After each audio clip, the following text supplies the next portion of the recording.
Я приветствую вас, дорогие друзья, уважаемые гости и подписчики моего канала. Максим Гольдарт на связи прямо сейчас. Максим, приветствую вас. Здравствуйте, Александр. Здравствуйте, люди.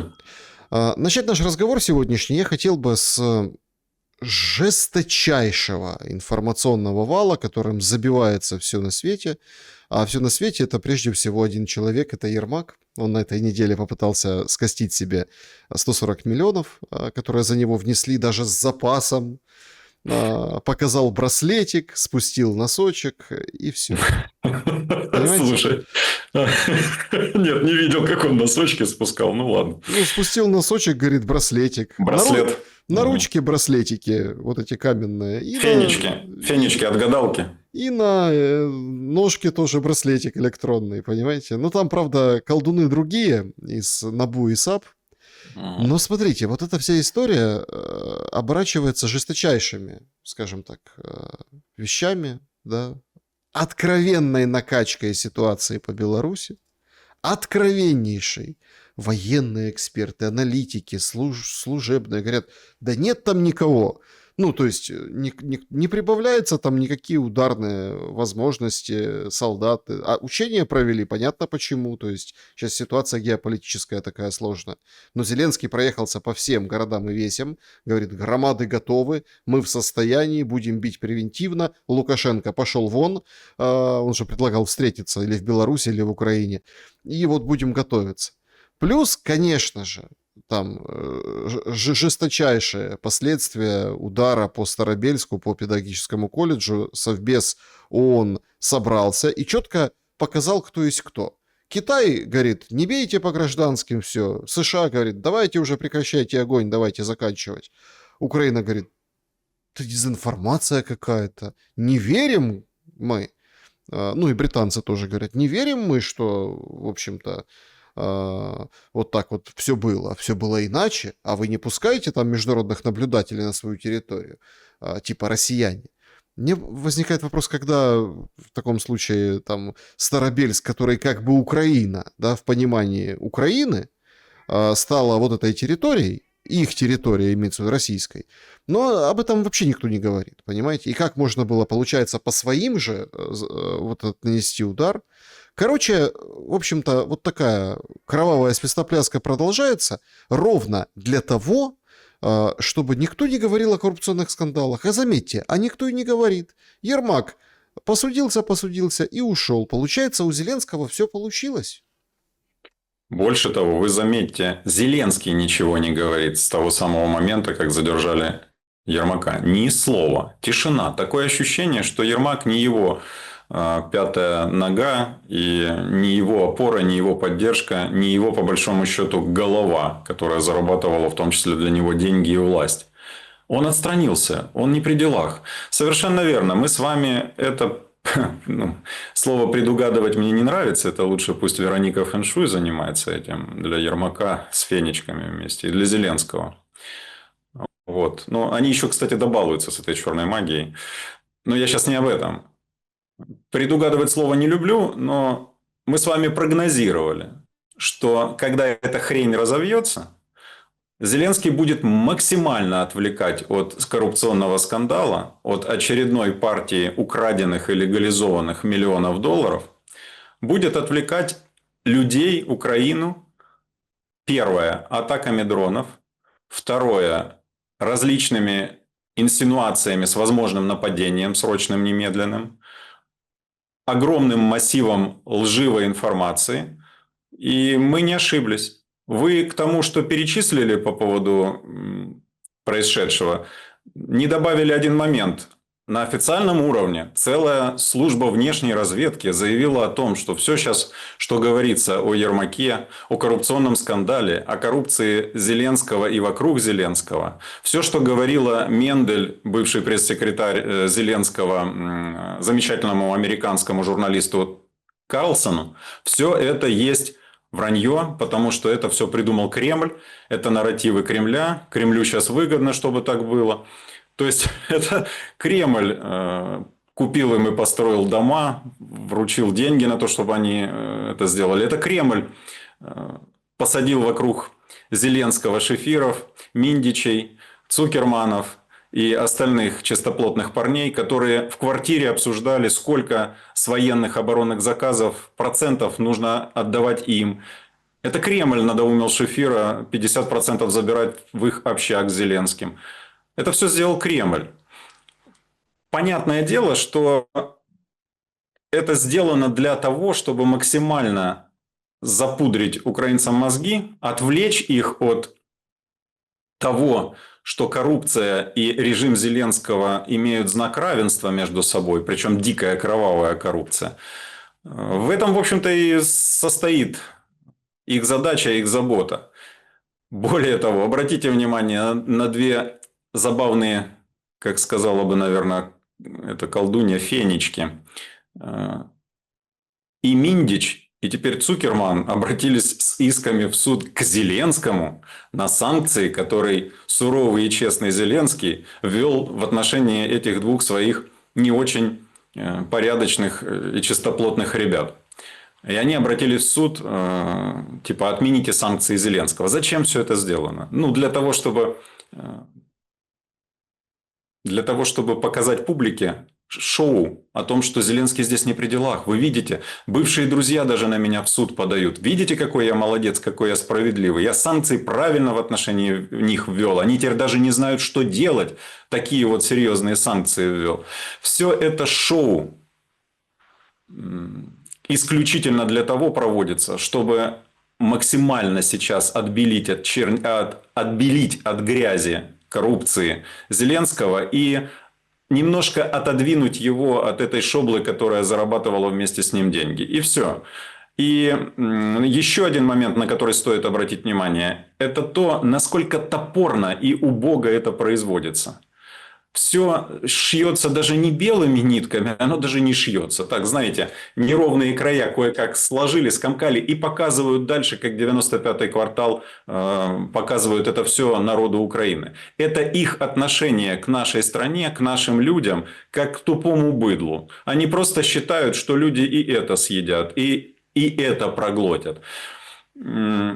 Это первая часть. Вторая, касательно происшедшего в Луганской области, там, где специально был обстрелян колледж, в котором жили дети. Если я не ошибаюсь, сейчас уже 10 погибших, больше 40 раненых. Понятное дело, что в этом колледже не были ни ФСБшники, ни полицейские, ни кто там, ни войска, ни кто-то другой, ни диверсанты.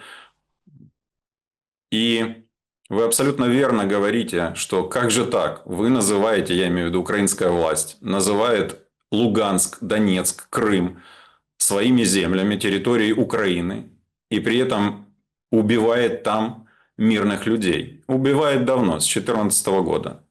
С этой штуки под названием антитеррористическая операция, когда войска впервые применили в нарушение запрета Конституции против собственной страны, против собственных граждан. Как же это тогда все складывается воедино? Какая же это тогда Украина, если туда бомбят по приказу киевских властей? Этот вопрос, на мой взгляд, риторический. Не нужно забывать, что Зеленский называл жителей Донбасса особями. Это его отношение к тем, кто живет в Луганске и в Донецке. Не нужно забывать, что он называл не людьми тех в Крыму, которые голосовали за отделение от Украины и проживание в составе России. А это при любых натяжках, это все равно больше 90% населения Крыма на тот момент.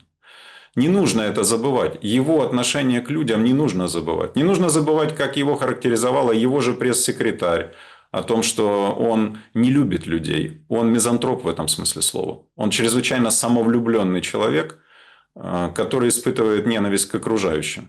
Я это просмотрел в нем еще несколько лет назад. В Европе вышла моя статья, где я писал о его психопортрете.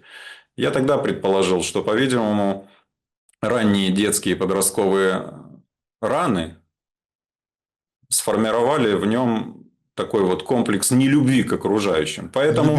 Любимая игрушка – мясорубка. Да, я слышал это. Я думал сначала, что это шутка. Оказывается, нет, это не шутка. Это мама, да, его говорила о том, что это так. Ну, вот сейчас Украина и стала этой самой любимой игрушкой под названием мясорубка, к сожалению. Видите, как пути Господни неисповедимы. Так вот, удивляться тому, что он какие он приказы отдает, не приходится. Давайте вспомним Порошенко, который с мокрыми от счастья обслюнявленными губами орал с трибуны, помните, что их дети будут сидеть в подвалах, а наши дети будут идти в школу. Президент как бы целой страны радовался, облизывал свои губы и кричал о том, что их дети будут сидеть в подвалах. Это не нужно никогда забывать. Они хотели крови, они хотели преступлений, они хотели гибели, они хотели расчленения Украины. Они выполняли и выполняют свои задачи. Это слишком очевидно. Зачем, с какой военной целью был перебит водопровод в Донецкую область? Для чего? Чтобы что? Чтобы там люди, вернее, чтобы там войска сдались в плен? Да нет, конечно, это и так понятно. С одной единственной целью, чтобы дончане мучились без воды уже на протяжении 1,5 лет. Зачем в 2014-2015 годах творилось безобразие на границе с Крымом? Зачем валили там электроопоры? Чтобы туда не шло электричество. Зачем туда перекрыли воду, если это, по мнению украинских властей, часть Украины? Там же, по мнению, тогда, в таком случае, там живут украинцы. Зачем туда перекрывать воду? Для чего? Чтобы им стало плохо? Или как? Опять же вопрос риторический, в нем нет вопроса. Вот в этом и есть ответы. Постмайданные режимы национал-предателей, которые выполняют свою задачу на утилизацию страны. Это косвенно. А прямая их задача – это превратить Украину в орудие борьбы с геополитическим противником. Они это сделали, и сегодня это происходит. И вот ваше замечание по поводу мясорубки, прости господи, оно оказалось вот тут других слов даже не подберешь, и описаний никаких не нужно. Вот и все объяснение. Какие военные цели в том Старобельске? Да никаких. И так можно продолжать дальше. А потом удивляться. Как же так? Луганчане и дончане захотели уйти из Украины. Как же это так? Ай-яй-яй, какие они, как говорит Зеленский, особи, да? Ай-яй-яй, Крым не захотел жить с нами. Как же так? Давайте им воду перекроем, давайте электричество отключим. Так они быстрее захотят жить в единой Украине. Да нет, конечно. И здесь цитировать уже надо американцев, которые, не стесняясь, говорят о том, что не заморачивайтесь, никогда не будут это уже вашей территории. Все уже. Ну, может быть, как говорят, никогда не говори никогда, но в обозримом будущем вряд ли такое произойдет. Скажу больше. Это то, о чем говорю с вами, или мы говорим все наши последние совместные эфиры. Подобные вещи, которые вот сегодня вынесены на заседание Совета Безопасности ООН, которые вчера озвучил Лавров. Лавров сказал, кроме одной забавной фразы, он про Анкоридж сказал, он говорит, мы думали, в Анкоридже решили все вопросы, оказывается, не решили. Ну, опять за нос поводили, да. Но одна фраза совершенно незабавная. Он сказал, что Европа сегодня формирует полноценный, объединенный военный кулак-контингент, который возглавляет Украина в лице Зеленского. И эта фраза прозвучала. Путин заявил о том, что так оно не останется, ну и так далее. До этого постоянно идут оттуда месседжи о том, что Россия воюет не с Украиной. Она воюет по ее мнению, объединенными силами на территории Украины. Резюме. Я абсолютно серьезно считаю, что высшее российское военно-политическое руководство рассматривает нанесение ударов по Украине теми своими возможностями и вооружениями, которые до этого она или оно не использовало, или использовала, ну, скажем так, в показательных целях, не больше. Я считаю, что они абсолютно серьезно сейчас рассматривают вопрос о применении, в том числе ядерного оружия, в борьбе, которая сегодня длится. Смотрите, когда я это предположил, это было в начале года еще, там некоторые улыбались, а позавчера вышла отличная статья Reuters, где указывается на то, что на самом деле в апреле Глава Еврокомиссии и верхушка Еврокомиссии ужасно боялись, чтобы Трамп не применил ядерное оружие в Иране. Не потому, что они любят Иран или им интересно, как там персы себя будут после ядерки чувствовать. Нет, им пофигу. По-другому. Потому что это бы, по их мнению, развязало бы априори руки Москве для применения ядерного удара по Украине. Ну, Я так это... это, смотрите, это очень важный аспект. Это дорога с двусторонним движением, Максим. Ну, то есть, об этом, кстати, тоже говорят аналитики. Если условно Путин ударит или по России, или по Прибалтике, Путин По ударит Украине, в по смысле? Украине, да, по Украине или по Прибалтике, то Россия как бы применяет эту историю, и тогда Трампу нужно уже как бы догонять и тоже применять. Тут не просто так, все смеются, ну, у нас такая, конечно, ой, тупорылая, конечно, публика, в плане там Сармата, вот этих ядерных учений, Беларусь, Россия. Но как-то так тихонечко в тряпочку молчат о том, что Минутмен третий полетел ровно в эти же дни у американцев. То есть это идет игра на другом уровне, понимаете? То есть там учение, здесь учение, все понятно. То есть и если условно те люди, которые выпрашивают ядерный удар или по Прибалтике, или по Украине, или по Германии, или по Лондону, они же четко понимают, что США тоже будет бить. Нет, не по России, не для того, чтобы был там ядерный Армагеддон. Все почему-то думают, что в ответ там что-то полетит страшное по России, понимаете? Да не факт. Вот понимаете, вот тоже не факт. Это, конечно, можно слушать Рютта и облизываться, да, вот сейчас вот России как удар какой-то зловещий. Но по большому-то счету все наоборот, может быть, подожмут уши. И так в России, собственно, аналитики и говорят. Но Трамп будет тоже обязан применить ядерное оружие, потому что это игра на паритете. Вы же знаете, есть замечательное старинное выражение, что раз в году швабра стреляет. Если где-то есть оружие, оно всегда будет когда-то использовано. Не бывает по-другому. Это показывает история человечества. И ничего не изменилось со времен, условно, Римской империи до сегодняшнего дня в этом смысле слова. И если есть оружие, оно будет применено. Совершенно верно. Мы и говорим о том, что если раньше условная ядерка России была более-менее зачехленная, то сегодня она стоит расчехленная. Я не специалист в оружии и никогда не натягивал на себя чужие костюмы. Я не специалист в этих вещах. Но я понимаю, что там специалисты сейчас просто выбирают, что именно максимально подойдет для достижения цели и каких-то минимальных последствий. Как ни крути, все-таки рядом Беларусь, все-таки рядом река Днепр, все-таки рядом восток Украины, в конце концов Крым, в конце концов Херсон и Запорожье, которые они объявили своими частями федеральными. Вот. Я думаю, что там просто специалисты сейчас рассчитывают. Еще у меня складывается впечатление, что по большому счету вопрос решен. Он из, знаете, отдаленно рассматриваемых, а ведь несколько лет назад он вообще не рассматривался. Потом он стал отдален, на него начали поглядывать.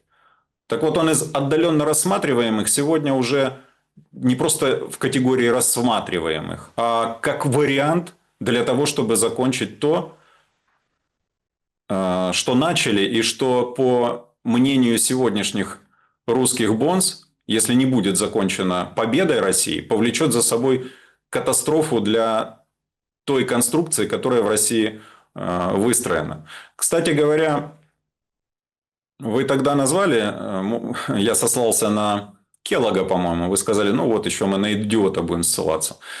Ну, я стараюсь ссылаться или анализировать информацию из разных источников. Я не говорю, что Залужный великий политик, скорее, может быть, пока еще даже наоборот. Но он точно так же выдает буквально на днях информацию о том, что Россия сегодня, в силу того, какие внутренние и внешние напряженности у нее произошли из-за этого военного конфликта, абсолютно серьезно ради сохранения выстроенного общества или государственного устройства абсолютно серьезно рассматривает возможность нанесения ударов. Именно поэтому именно ударов тяжелым оружием. Оправданий для себя, для своего собственного общества уже даже они не ищут и не будут искать. Их более для их собственного общества достаточно. В том числе Старобельск и так далее. Там точно так же, как у нас, умеют формировать общественное мнение. На мой взгляд, я сейчас, может быть, повторюсь, но все-таки, на мой взгляд, лейтмотивом поездки Владимира Путина в Китай были не экономические вопросы. Да, экономические вопросы чрезвычайно для России важны. Ей нужны срочно деньги, и это очевидно. Но лейтмотивом был другой момент, а именно заверение Китая в своей постоянной поддержке России, что бы ни случилось. Я стараюсь подбирать слова, но думаю, что те, кто нас смотрит, понимают, о чем я говорю. А что бы ни случилось, имеется в виду то, что в 2022 году, я думаю, было обещано, что никогда не будет применено никакое тяжелое оружие. Ну, сейчас условно поездка с тем, чтобы забрать слова обратно или объяснить, что время поменялось, и мы не можем себе позволить дальше так баловаться. Вопрос только в том, что это понимает и Залужный, это понимает и Буданов. То есть те, кто сегодня представляют украинскую власть. Да, они, наверное, не любят или ненавидят Зеленского, но между тем они это понимают. Это понимает и Зеленский. Они все отлично понимают, что если будет ядерный удар или удар вот этими, вы назвали там, Сармат, это то, что несет в себе ядерный боезаряд, так же, да? Ну, вообще-то межконтинентально, ну да. И Орешник может нести ядерный заряд, и Сармат. Или вот этими орешниками. Они отлично понимают, что это будет совершенно иного толка война с огромным количеством погибших, разрушений, крови и так далее. И тут вот вопрос в задаче. Понимая это, на что рассчитывают те, кто провоцирует эти ядерные удары? Что хотят по итогу? Ну, чтобы их не случилось, Россия как бы умылась и проиграла. Ну, вот так и хотят. А как она проиграет, если нанесет ядерные удары? В чем проигрыш?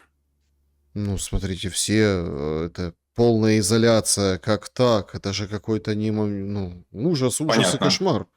Но это надо быть, знаете, конченным дебилом, чтобы ради того, чтобы навредить соседу, застрелиться или взорваться. Чтобы потом соседа все прокляли и сказали: ах, какой же ты мудила, да? Из-за тебя такой человек застрелился. Ну, кто ты тогда? Ну, что у вас с башкой? Фишка в том, что Зеленский не свою голову подставляет. Или считает, что он не свою голову, а чужие головы подставляет. Я читал о том, что бункеры, которые построены при советской власти, строились специально и в Киеве, и в горах Карпатах на случай нанесения ядерных ударов. И так как мы знаем, как строили при советской власти, что это единственное, чем пользуется Украина до настоящего времени, я понимаю, что эти бункеры, наверное, надежные. И, наверное, эти парни считают, что они в бункерах пересидят бомбардировку. Плюс, понятное дело, они сейчас шустрят, максимально пытаются вывести военные производства за рубеж и там организовать заводы, фабрики по производству оружия, для того, чтобы потом там легально получать доходы. Ну, а с учетом того, как вы верно заметили несколько эфиров назад, что как ни бомбардировка Киева, Зеленский где-нибудь в вояже, как ни бомбардировка страны или еще чего-то, Зеленский обязательно едет к кому-то о чем-то советоваться или там делать вид, что он советуется. Наверное, расчет идет на то, что они в этот момент не будут находиться в Украине, и с ними, и с их близкими будет все в порядке. Иного объяснения у меня нет. Да, вы правы. Вы правы. Если это внешние силы, и внешние силы хотят, чтобы Россия вынуждена была применить ядерное оружие, а потом будет подвергнута всеобщему остракизму, да, даже со стороны этих пингвинов каких-нибудь там и так далее, все отвернутся, я в таком случае могу понять эти внешние силы. Но какими надо быть национал-предателями, чтобы свою страну вот в это всунуть в интересах внешних сил? И потом умыть руки кровью, я так понимаю, и свалить дальше, производить где-то оружие или что там, медикаменты, акции, чего там ему приписывают, он купил. AstraZeneca, кажется, на $3 миллиарда. Вот. Когда-то нелюбимый или ненавидимый мной Петлюра сказал: не так страшні якісь воші, як наші українські гниды. Так вот, те гниды, которые ввергают Украину и понимают это отлично, что они ввергают ее в ядерную катастрофу, намного опаснее кукловодов, которые ими кукловодят.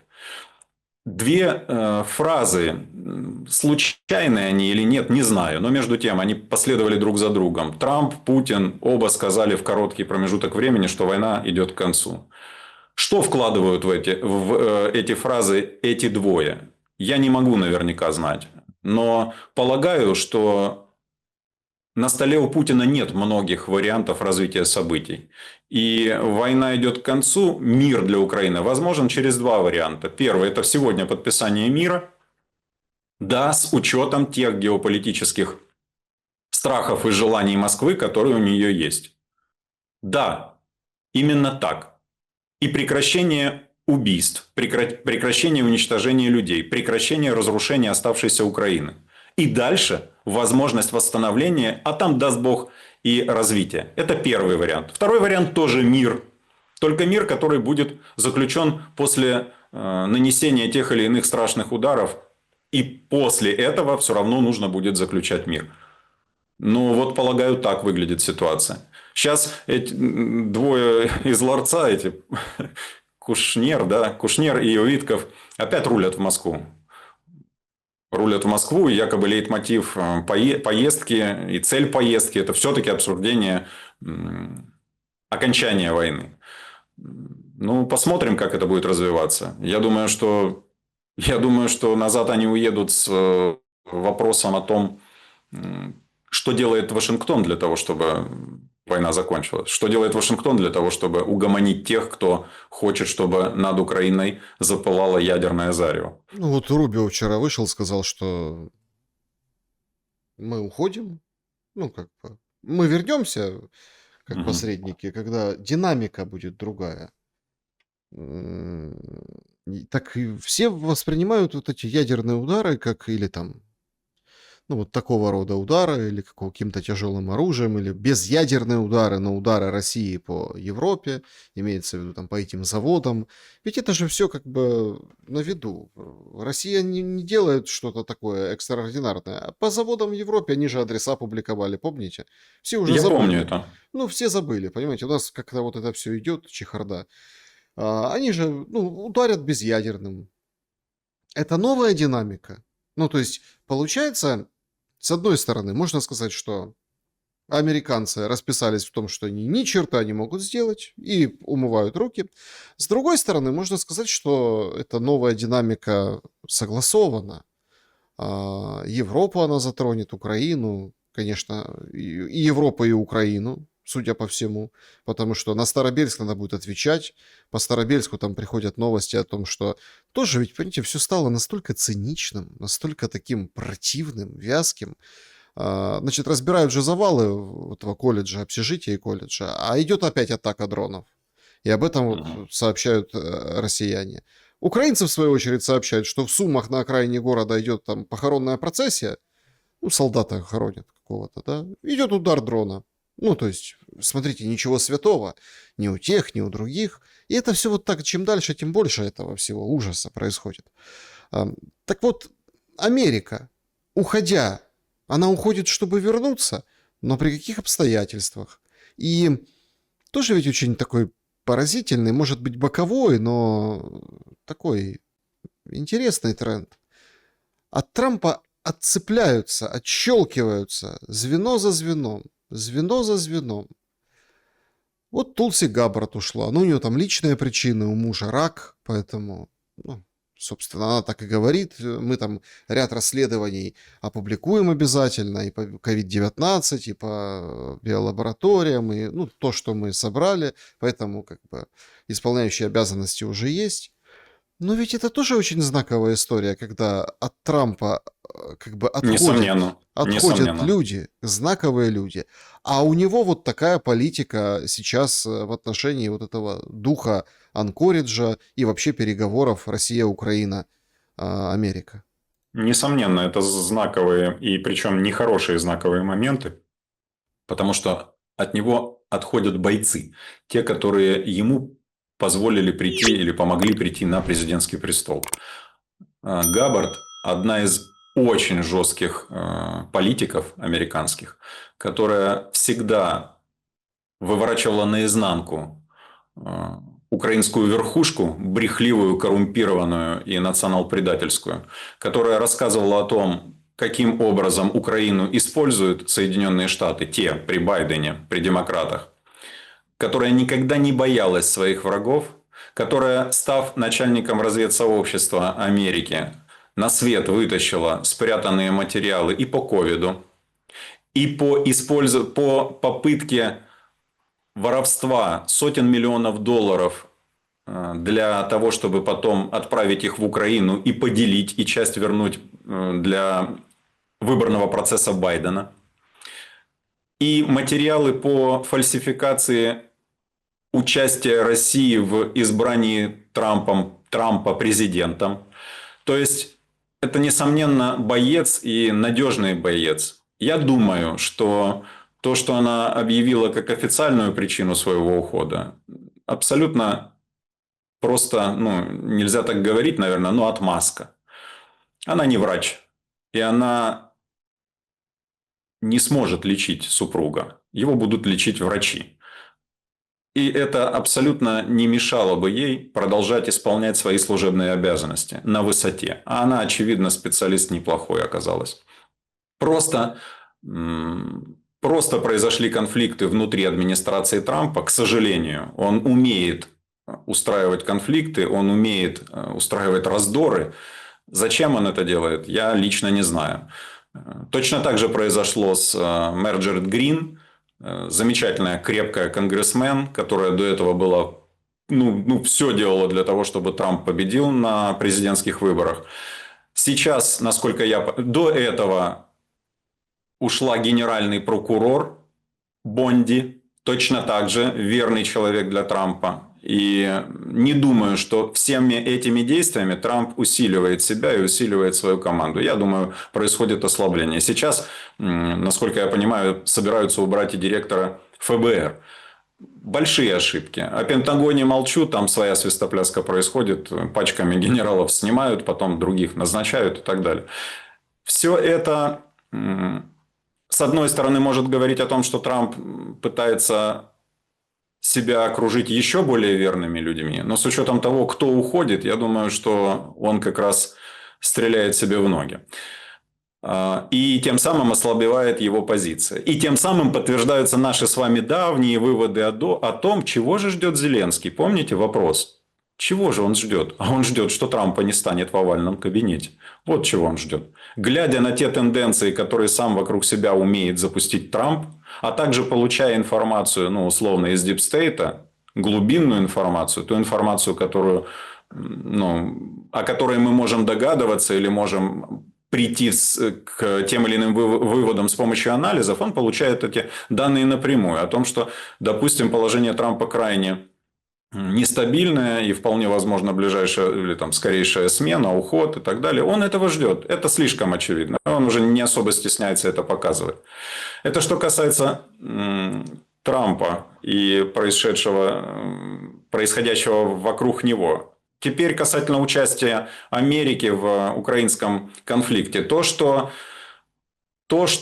вся эта тема не то, что не обошлась без Америки, а была инсценирована ею, по большому счету подтверждала сама Америка, когда выбирала Трампа. Все, кого мы сейчас назвали, а также Кеннеди, сам Трамп, дети Трампа, американские политики-республиканцы говорили о том, что да, действительно, Украину поиспользовали, и Украина выполняет свои конкретные задачи. Украина их и выполняет, эти задачи. И Америка при этом абсолютно ничего не теряет.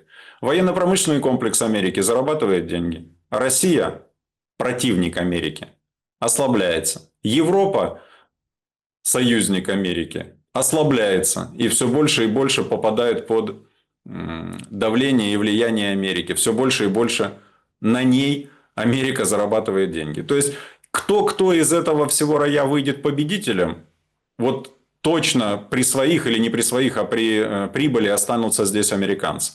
И мне кажется, что С их рациональной точки зрения, текущий конфликт для них вполне нормальная тема, на которой они могут зарабатывать не только монетаризуясь, но и путем ослабления своих геополитических врагов. Да, я подчеркивал и на этом настаиваю, что окружение Трампа крайне не воспринимает Зеленского и его окружение. Они нехорошо к нему относятся. Я думаю, это справедливо. А с учетом того, что Трампу нужны победы перед ближайшими выборами, нужны какие-то плюсики для собственного электората, я думаю, что коррупция Зеленского или его окружения и все, что с этим связано, раскрытая с помощью органов юстиции Америки, возвращенные деньги или показанные для американского избирателя миллионы или миллиарды американских долларов, которые они там арестовали, возвратили или еще чего-то, это, в принципе, неплохой плюс для будущих американских выборов в парламент. И я верю в то, что американцы этим воспользуются. Во всяком случае, я вам как-то говорил, что у нас есть контакты с окружением, которое занимается юридическими вопросами. Именно в темах криминалистики, скажем так, и криминологии, раскрытия преступлений и расследования преступлений. То, что сейчас отдали Венсу под покровительство, под патронаж, да, расследование коррупции, мошенничества. Так вот, там люди занимаются этим вопросом. К сожалению, дозированно. Вернее, не так. Дозированно выбрасывается информация. Когда дозированно выбрасывается еще и не сильно свежая информация, это говорит о том, что это делается с целью давления, а не с целью принятия решения. Хотели бы, уже давно приняли решение. Ввели бы персональные санкции, заблокировали бы все объекты недвижимости, деньги, счета, стейблкоины и так далее и тому подобное, которые принадлежат Зеленскому и режиму. Все это можно было бы сделать так вот, клацнув пальцем и все. И объявили бы со всех сторон персонами нон-грата, грата и как угодно. Неважно. Американцы умеют это делать. Плевать они хотели на какие-то там реверансы уважительные и так далее. Тогда возникает вопрос, почему они этого не делают? Возможно, не подошло время. Возможно, это будут делать чуть-чуть ближе к выборам, которые осенью. Возможно, не доторговались с Пекином и с Москвой. Возможно, это. Плюс, вы как-то правильно замечали, что Трамп влез в эту иранскую штуковину, хотел выйти из нее очень быстро, красиво, блицкригом победителем, а оно не получается. Не получается, затормозилось. Начинаются проблемы. Экономисты всего мира говорят, что если еще эта хрень продержится 2 месяца, то мир ждут экономические потрясения намного хлеще, чем потрясения 2008 года. Я думаю, что где-то отвлечено внимание, где-то они не считают сегодня проблему Украины для себя первичной или основной проблемой. Я думаю так. Но в целом хочу быть убежденным, я во всяком случае убежден, что все-таки уход Зеленского с поста будет в том числе или сильно связан с влиянием Вашингтона. Ну вот так. Ну, смотрите, сейчас Зеленский, он полностью как бы с Европой, да, и опубликовали сегодня письмо, что он написал в Еврокомиссию или в руководство Евросоюза, письмо с критикой Мерца, который предложил ассоциированное членство. Это такое недочленство. Ну, типа, ты член, ну, не совсем. Права голоса не имеешь, ну, а что? Ну, как бы, получлен. То есть у нас многочлен, а ты будешь получлен. Я не член, но мандат у меня есть, да? Помните Да, советское выражение? понимаете? Ну, как бы такой, да, член без мандата. Зеленский, и он против этого, понимаете? Ну, вот против. И мы видим уже эти отношения с Европой. Причем в аргументацию он говорит, что мы защищаем Европу. Слушайте, а все вот это вот ведутся на эту, как бы, парадигму, да? Ясно, что Зеленскому нужно что-то предложить. Вот Порошенко, да, в свое время, он дал украинцам безвиз. Ну, это как бы круто, ну, с точки зрения истории, то есть 90 дней в Европе, пожалуйста, это как бы его заслуга. Зеленскому надо перещеголять, и он хочет Он членство. уже перещеголял, Это Александр. да, ну, имеется в виду, перещеголять зачем? Перед, Ну да, да, опять-таки, понятно. следующими выборами, понимаете? Мгм. Потому что, условно, их рано или поздно проводить придется, как ни крути. И рано или поздно, ну вот придется все это там на время выборов или навсегда, но придется заканчивать войну. И вот эта вся история, мы с этого начинали, с Ермаком, с его браслетиками на ножке, окольцованная птичка Ермак, понимаете? То есть он понимает, что он вот после этого всего он не жилец политический, да, поэтому сейчас вот накачивается, накачивается, накачивается, но, казалось бы, как песок сквозь пальцы выходит вот эта европейская перспектива. Уходит. И Мерц при всей его, как это, любви к Украине, при всех бабках, которые выделяют немцы на эту войну, ну, это звучит и такой нож в спину Зеленскому по поводу того ассоциированного членства. И вот сейчас вот это он так. Я хочу вот как вопрос поставить. Если, опять-таки, война России и Европы, да, там, европейского НАТО, неизбежна, а, то, по идее же, вот в такую логику включает Зеленский, что принимайте нас и будем воевать вместе. Но как бы понятно, что эта война Европы против России, она ведь не будет такой, как вот эта украинская, которая длится 4 плюс Нет, не 3. будет. Не будет. Это будет именно ядерная катастрофа. Конечно, может быть, это не будет катастрофа масштабов столкновения России с США, но это будет ядерная катастрофа. Потому что в Европе есть страны, которые владеют ядерным оружием, и которые точно так же будут наносить удары по России. Или попробуют это сделать. Ну, в общем, это уже вопросы военных стратегов. Я не считаю, что будет война между Европой и Россией. Я считаю, что те европейские бонзы, которые орут сегодня, верещат о том, что ай-яй-яй, скоро будем воевать с русскими, они движимы исключительно целью отвлечь от внутренних проблем, от своего неумелого управления собственное население в собственных странах. Кто об этом кричит? Мерц. У Мерца поддержка 14%. 14%. 86% его не воспринимают. Это же надо было так доруководиться большой и великой когда-то Германией. 14%. То, что Мерц подписывает бумагу, вы правильно заметили, насчет миллиардов для Украины. Во-первых, в Германии приняли эту информацию крайне негативно. Люди плюются, поверьте, я знаю. Я разговариваю с немцами. Я немного владею немецким языком. Это немножко мне дает возможность разговаривать напрямую, без переводчиков. Я знаю, что немцы говорят о Мерце, об Украине и о миллиардах, которые туда выделяют. И не надо забывать, кем был Мерц до канцлерства. Он был директором главного офиса BlackRock, огромной инвестиционной компании в Германии. А кто владелец долговых обязательств внешних Украины?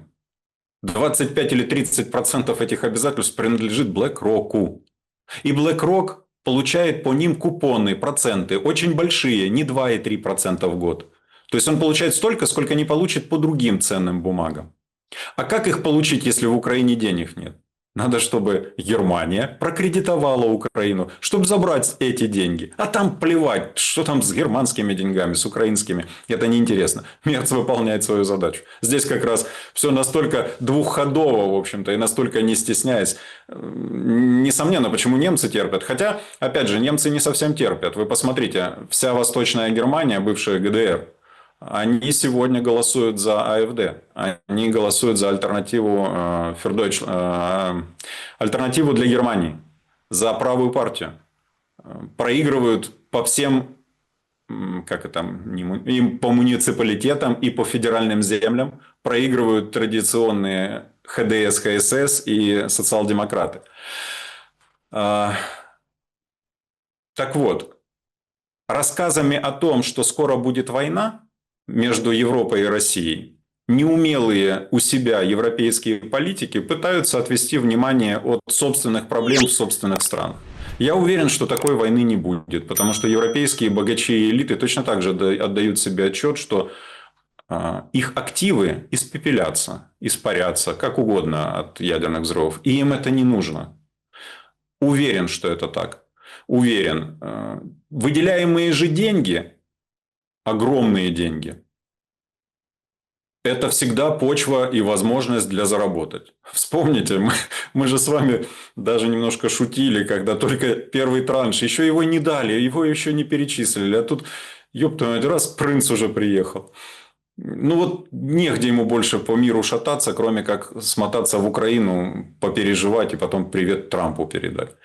И сколько других таких деятелей, авантюристов и мошенников приедут в Украину для решения проблем, когда в Украину поступят эти кредиты. Приедут за своими откатами, приедут за своими дольками. Все это работает, и они на этом зарабатывают сегодня. Касательно входа в Евросоюз. Дорогой друг, вот не дай бог, конечно, ну представьте себе, не дай бог. Ваш дом, рядом вашего друга дом, соседа дом, хорошего кума дом, свата, брата, детей, дома. Ну, Династия. Династия, да, Ермаковская. Вас туда заселили, да, с вашими. В хорошем смысле этого слова. В хорошем смысле этого слова. Да. А рядом, через дорогу, еще один дом. Полыхающий, горящий, сильно горящий, где вот эти сожженные перекладины, куски дерева уже отлетают, уже вокруг начинает гореть все. Двор горит, сено горит. Вы туда побежите за комодом или за столом или еще за чем-то, чтобы занести в ваш дом или в дом вашего кума, брата, свата? Да нет, конечно. Вы оттуда, возможно, вы людям поможете, приютите, что, собственно, Европа с 22 года и делает. Но вы точно не... Тем более, если вы знаете, что дом горит по вине того, кто поджег этот дом. Ну, собственника. Вы не позовете его к себе и не скажете: на тебе наш дом, живи здесь со своими правилами, рассказывай тут, как жить нам. Вы этого не сделаете. Так же не сделает Европа. Не будет никакого вступления Украины в Евросоюз. Вы правильно заметили, для Зеленского сейчас нужна какая-то бла-бла-фишка, потому что все, чем он живет, это постановка шоу. Ему надо сейчас один из актов этого шоу поставить. Это рассказы о том, что будет скоро Евросоюз. У Порошенко, вы его вспомнили, были рассказы о том, что скоро будет НАТО. И не просто рассказы, они это еще и в Конституции прописали. Сами, не спрашивая особо у украинцев. Тогда больше половины украинцев против были. Похеру. Взяли и прописали. Это теперь рассказывает, что мы срочно всей толпой идем в Евросоюз. Не идем. У Евросоюза своих много проблем. Очень много. Евросоюз сейчас в непростом положении. В очень непростом положении. И в экономическом в первую очередь. И Евросоюз отдает себе в этом отчет. И в Евросоюзе сейчас, вот тут полгода, год, будут меняться те, кто сегодня ручкается с Зеленским и отправляет туда кредит. В 2027 году не будет Макрона. И я думаю, что такими темпами не станет Мерца. Чем больше... Я не говорю, что это... В Британии вообще черти что происходит. Да, там они, конечно, забавные ребята. И вот обратили внимание на то, насколько все-таки великий итальянский премьер Джулио Андреотти сказал: власть – это болезнь, от которой не хочется вылечиться. Вот насколько, даже уберем Зеленского, покажем Стармера. Зеленский все-таки 7 лет зацепился за эту власть и не отпускает. Плюс во время этой власти он стал миллиардером. Я думаю, Стармер пока нет. Но тот немножко вроде бы у власти, но зацепился за нее и уходить не хочет. Насколько она их очаровывает, насколько она их околдовывает, эта власть. Казалось бы, тебя не любят люди. Ты посмешище у себя внутри. Тебя не любят твои же. Ну, отойди ты в сторону. Но неужели тебе самому не западло? Нет, не западло. Сразу же моменты чести, совести, достоинства, они отпадают. Их нет. Поэтому... И вы привели его в пример, я бы поставил его в эту же плеяду. Я уверен, что не все так просто у председателя Еврокомиссии. Я уверен, что во Франции крайние левые договорятся с крайними правыми. И политика проукраинская, назовем это так, или прозеленская, потому что я разделяю Зеленского и Украину, эта политика закончится. Равно как и политика прозеленская в Германии. Вы только, не знаю, видели вы, у них есть замечательный такой ролик, АФД тоже его выбросила, где в такой квазинацистской форме, в квазивоенной милитаристской форме входят в гражданский дом к немцам, их же немцы, военные, и начинают забирать из ящиков деньги, там, ценности, машину забирают, корову выводят. А у ребенка в руках мягкая игрушка. И баба в форме смотрит: о, ягуар, good, für Зеленский, das ist good. Ну, то есть, и забирает этого ягуара для Зеленского. Ну, понятно, да, намек на что. То есть, тема про Зеленская в Европе заканчивается. Правые все больше и больше не скрывают своего отношения к нему. Руководитель правых в Греции заявил, что Зеленский враг Греции. То же самое говорят боссы АФД, не стесняясь об этом. А если это еще соединить с тем, что даже нынешние правящие круги Европы ищут тайные и нетайные ходы в Кремль, в том числе для договоров о поставках энергоносителей, химических удобрений. Это сегодня крайне нужно Европе с учетом того, что происходит в Ормузском проливе. Если это все соединить, то я бы сказал, что так называемая поддержка, она заканчивается. И ситуация меняется. И надо быть совершенно чокнутыми, чтобы продолжать исполнять роль оружия в борьбе с геополитическим противником, видя, как тех, кто сделал из тебя это самое оружие, уже давно договорились со своим геополитическим противником. Полагаю, это видят военные. Полагаю, я хочу на это рассчитывать. Я не знаком ни с Будановым, ни с Залужным, но я хочу на это рассчитывать, что как военные они должны понимать, что ядерная война с Россией, а точнее ядерные удары России по Украине или удары вот этими супероружиями этим, они повлекут за собой отсутствие на долгие годы вообще какой-либо возможности кем бы то ни было там быть. Послом Украины в Лондоне, директором канцелярии у так называемого президента и так далее, там, или президентом. Нечего будет быть президентом. Не говоря уже о том, сколько людей погибнет или просто покинет страну. Резюме. Очень верю в то, что вариант мира без сначала использования страшного оружия, а просто вариант мира, он на марше, он возможен, и он в ближайшее время будет иметь место. Мы, когда с вами разговаривали в начале года, давали свой срок – май-июнь. Май идет, еще есть июнь. Я искренне надеюсь на то, что поразумение и договорность будет иметь место.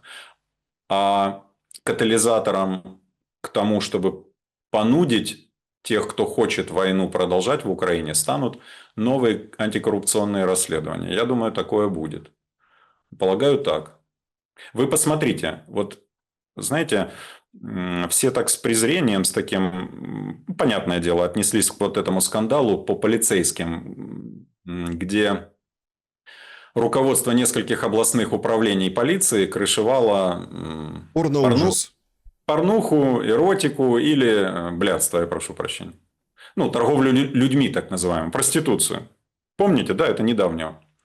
Я кое-что хочу объяснить, как, думаю, специалист в вопросах работы правоохранительной системы. Ребят, милиция, полиция, а до этого царская полиция, а до этого какая-нибудь княжеская полиция, как во всех странах мира, всегда крышевала проституцию. Всегда. В первую очередь, знаете почему? Не считая денег. Потому что это замечательная агентурная работа. Прекрасная агентурная работа. Там ты узнаешь, увидишь, услышишь, запишешь, сфотографируешь такое, которое потом в оперативной работе чрезвычайно помогает. Ну и плюс, конечно, деньги. В составе милиции было УБПТЛ такое подразделение, Управление по борьбе с торговлей людьми. Они всегда на этом, извините, сидели. Я не хочу никого обидеть, уважаемые милиционеры, но это так, согласитесь со мной. Но на что я хочу обратить внимание?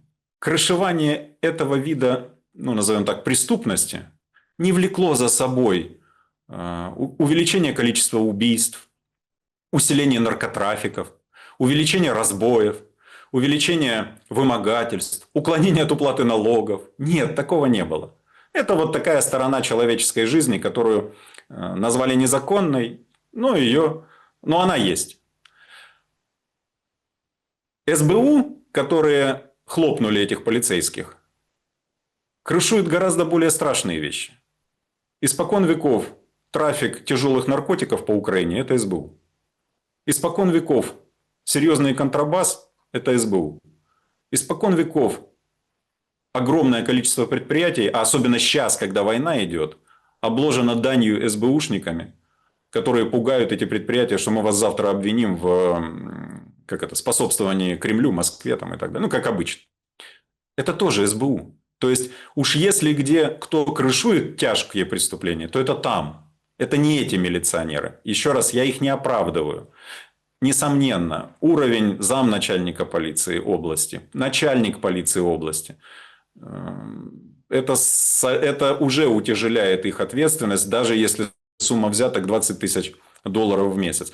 Саша, вот задумайтесь, 20 тысяч долларов – это в масштабах Миндичей и этих, как их, Копейки. Ермаков. Это даже, наверное, не копейки. Это то, что те зарабатывают на обороне и на энергетике в течение секунды, а может быть миллисекунды. И это не так много. Я просто хочу сказать вот что. О том, что эта полиция крышевала этот бизнес и проституцию, уверен, оперативные службы того же СБУ знали давно. Это вечный, повторюсь, процесс. Он не сегодня родился, он всегда был. И СБшники знали об этом. Но почему-то реализовали вот прямо сейчас. Так, резко. Бац! И надо было срочно поймать генералов этих и полковников на взятках. Нет, ловить взяточников надо, особенно на таких важных постах. Но знаете что?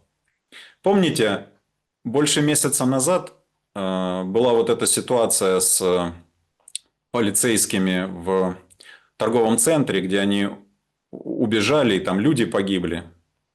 И тогда выступил начальник полиции Украины, который сказал: мы вместо того, чтобы своими делами заниматься должны, мы людоловам помогаем. Мы не должны помогать людоловам. Полиция не должна отвлекаться на эти гадости. Полиция должна заниматься предупреждением и раскрытием преступлений своим прямым делом. А по моей информации, я все-таки из этой сферы, а по моей информации был скандал после этого. И он еще раз сказал, что вы превратили полицию в полицаев.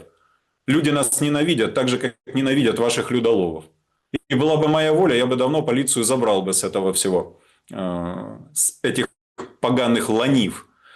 Вот. Я уверен, что вот этот удар по полицейским, это прямой удар, в том числе и по нему, для того, чтобы в ближайшее время сменить слишком, скажем так, как назвать, слишком независимое руководство национальной полиции. Как ни крути, национальная полиция – это больше 100 тысяч вооруженных людей.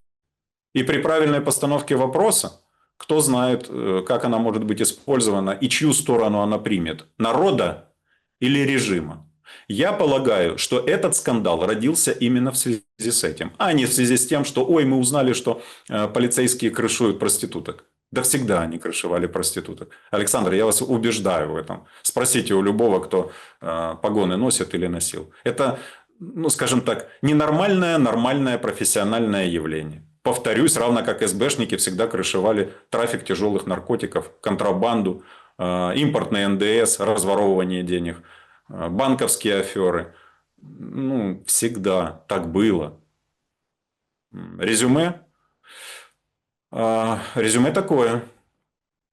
Если высшие военные говорят и не боятся говорить о том, что нужен мир, если высшие полицейские говорят о том, что полицию не надо использовать как людоловов против обычных людей, а она должна бандитов ловить, если это происходит, это хорошо. Это какие-то сдвиги, которые, возможно, свернут шею тем, кто хочет окончательно спалить нашу страну.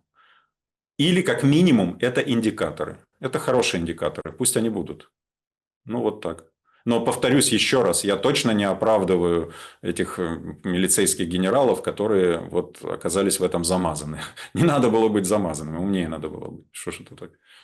Максим Крышуете. Гольдарб, да, был моим собеседником сегодня. Сдвиги есть, ну, знаете, как... Все такое ощущение только закручивается и закручивается, да. Я согласен с вами. Я точно так же переживаю. Это точно такая же моя страна, как и ваша. И я очень хочу, чтобы мы в ней были восприняты и реализовали свои возможности, свои умения, свои таланты и свои навыки. Я вас отлично понимаю. Мы и говорим на одном языке. Может, мы в чем-то и расходимся, но смыслы и цели у нас одинаковы. Поэтому меня тоже очень это волнует, то, о чем вы сказали, что слишком уж это как-то медленно и слишком это... А каждый день это гибель, гибель, гибель. Это все меньше страны во всех смыслах этого слова. Все меньше и меньше.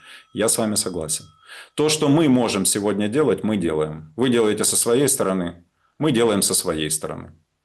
Посмотрим. Я верю в синергию, которая поможет Украине сохраниться, подняться и развиться. Живем, увидим, как говорится. Друзья, Несомненно. всем большое спасибо, что посмотрели этот эфир. Подпишитесь на Максима, поставьте лайк этому видео, подпишитесь на этот канал, на мой канал, если не подписаны еще. Но самое главное, берегите себя и друг друга. Добра и света. Увидимся. До свидания.